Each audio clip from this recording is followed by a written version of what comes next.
منافقین اقدام به حمله به ایران کردن. حدود 5000 نفر منافق با تجهیزات کامل وارد خاک ایران شدند. نیروهای اسلام هم برای دفع شر این متجاوزین جسور وارد عمل شدند. سلام و درود خدا بر شهیدان این عملیات و همه شهیدان اسلام، به خصوص بر روح افسر رشید اسلام سرلشکر شهید صیاد شیرازی باد. ساعت 10 دقیقه کم بود من رفتم جایی که باید ملاقات صورت میگرفت. آقای هاشمی آمده بود. قبل اینکه برم وارد اون سالن بشم و اون جلسه یه دفعه تلفن توی سالن به من صدا زدن که فلانی تلفن فوری داری. من مجددا رفتم دیدم که فرمانده سپاه کرند ماست. گفت فلانی وعده ما به قیامت، عراقی ها حمله کردن و الان اول شهر کرند درگیری، من اسلحه و مهمات گفتم از شهر ببرن، خداحافظ. من هر چی بهش گفتم که چته تو مگر حالت خوب نیست، این چیزان چیه میگی؟ ایشون میگه تلفن قطع کرد و ما آمدیم درون جلسه‌ای که آقای هاشمی رفسنجانی نشسته بود و فرماندهان ارتش و اینها بودن.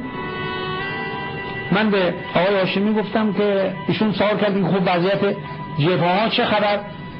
من بهشون گفتم که من خبری دارم که این خبر اگه صحت داشته باشه اهمیتش از این جلسه بیشتره. گفت چیه؟ گفتم که لحظات قبل فرمانده ما زنگ زده و گفته عراقی‌ها حمله کردن به کرند. ایشون گفت نه اصلا صحت نداره چون ما در جنوب اینا رو پس زدیم. به یک باره گفت یه بار دیگه بگو تو چی گفتی؟ من یه بار دیگه اون چی که فرمانده ما گفته بود به ایشون گفتم. به سکوتی تو جلسه شد. بلند شد از این تلفن زنگ بزن به کرند بگید چه خبر. خط ویژه‌ای بود. من بلند شدم هرچی تلاش کردم نتونستم کرند بگیرم. 3 ساعت بعد منافقین به کرند رسیدند. بعد بلافاصله به سمت اسلام آباد حرکت کردند و ساعت 9 شب اسلام آباد رو هم گرفتیم. رفتیم جلوتر. حالا نبینه که برام میان منافقینن. من دستم به آهن نفردارشون هم گرفتم که سوارشم فکر کردم که اینا حالا خودی هم. به یک باره ما دیدیم که نه اصلا آرایش نفراتی که روی ماشینن دختر و پسر و اینها اصلا شرایط عالی نیست. من آمدم با آقای هاشمی گفتم که آقای هاشمی اینها منافقینن، عراق نیست. در آن شرایط حساس به همراه حضرت آیت الله خامنه‌ای در یکی از قرارگاه‌های جنوب بودیم و قرار بر این شد که ایشان برای تمشیت امور در خوزستان بمانند و من برای سرکشی از وضعیت نیروها به جبهه غرب بروم.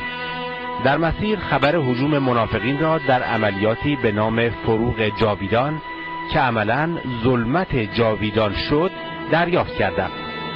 این جانب به خاطر مسئولیت فرماندهی جنگ تا پایان رفع آن فتنه در کرمانشاه ماندم.